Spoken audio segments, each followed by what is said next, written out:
Now, let's move to so. And so, the life moment so belongs to is storytelling, explaining what happened next. Cause first, then so, then the result.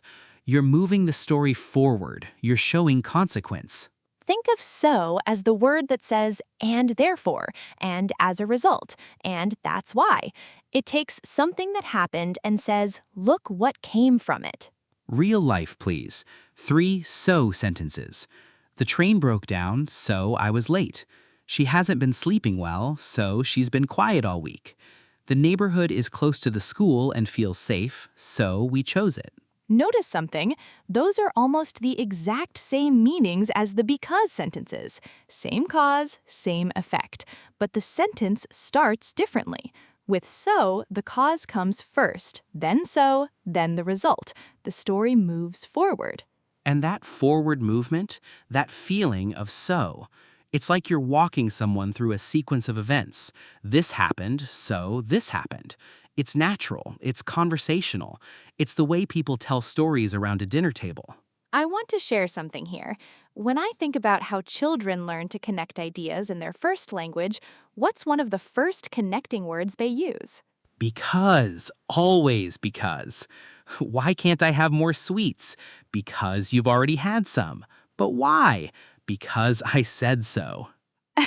Because I said so, the most powerful because in the English language. But you're right, because is instinctive. So comes a little later, because so requires you to think forward, to see consequence, and that's a slightly more complex mental move. Which is why learners sometimes feel more comfortable with because and use it everywhere. And that's fine as a starting point. But once you feel so, once that forward movement becomes natural to you, your English opens up enormously because you can tell stories, you can explain events, you can connect ideas in both directions. Let's do contrast pairs. This is always where the light comes on. Same situation, because, then so.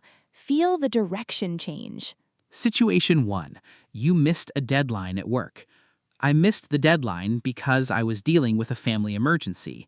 The missed deadline comes first, then because reaches back and explains why. Effect first, reason after. The sentence is explaining, justifying. Answering the unspoken question, why did you miss it? I was dealing with a family emergency, so I missed it. The cause, the emergency, comes first, then so moves the story forward to the result. Cause first, consequence after. The sentence is narrating, describing what happened.